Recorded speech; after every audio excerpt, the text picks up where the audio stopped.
Hello guys, today I'm going to read Katie and the Cupcake Cure, Chapter 3.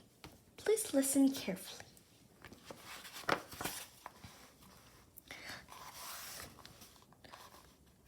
Chapter 3, Humiliated in Homeroom.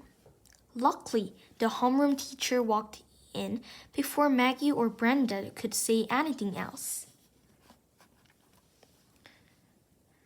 Mr. Ainsley had dark brown hair and a braid and mustache. "Welcome to homeroom," he said, smiling. "This room will be your first stop every morning before you head out to your classes. I can guarantee that this will be your easiest class of the day. On most days, we only have 3 things to do: take attendance, say the Pledge of Allegiance, and listen to announcements." "Yeah, no homework," a boy in the back of the room called out. "You'll get plenty of that in your other classes," Mr. Ainsley said, and a bunch of kids groaned. I had to admit that it made me nervous. I had heard that there was tons more homework in middle school. But I hoped it wasn't true. Today is your lucky day because you get to have homeroom with me for an extra 10 minutes. Mr. Ainsley went on. "I've been giving you some tips about how to get around this place." There was a loud beeping sound over the intercom. "Good morning, students. This is Principal LaCosta. Welcome to Park Street Middle School. Please stand on the Pledge of Allegiance." We launched into the pledge, and after the principal made a few announcements, Mr. Ainsley took attendance. There were more kids from my old school than I realized, but no Callie. And Mr. Ainsley started to explain about how to get around the school. I got this crazy urge to talk to Callie. I carefully reached for my cell phone in my backpack. "I know what you're thinking. She can use her cell phone in class. And you're right. I knew that, but it was like some alien or something was controlling my hands. Must text Callie." I slipped the phone under the desk and flipped it open. I glanced at Mr. Ainsley and then I quickly texted my best friend. "What happened this morning? Are you taking the bus home or walking again?" I sent the text and looked up at Mr. Ainsley again. He had his back to the class, pointing to a map of the school project on the screen. So far, so good. I felt the phone buzzed in my hands and checked Collie's reply. "Let's talk after." "After what?" I wondered frantically. After homeroom, after school. My alien hands started texting again.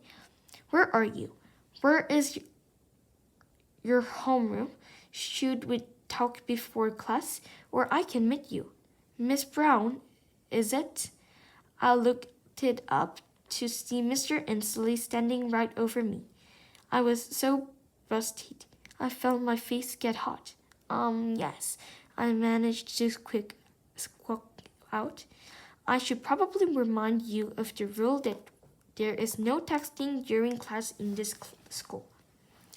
Mr. Ainsley said, "Normally, I'd have to confiscate your phone, but since it's the first day of school, consider this a warning." I nodded and stuffed the phone in my backpack. I could hear kids laughing behind me. "Busted," Maggie sang in a loud whisper and giggling.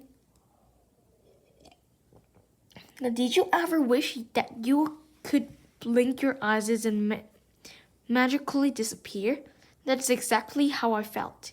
I'd even take a time machine. I could go back in time to the start of homeroom, and I left my cell phone in my backpack. Or how about wings? I could unfurl them and fly up this window far away from middle school. But I was stuck with the awful reality of being humiliated in homeroom. There was nowhere to run. Fortunately, the bell rang.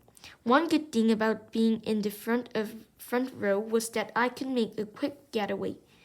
I dashed into the hallway. Crowds of kids streamed together the halls. Callie had to be somewhere close by, right? I walked up and down, trying to find her. Then I noticed that kids were opening their lockers and putting their backpacks inside.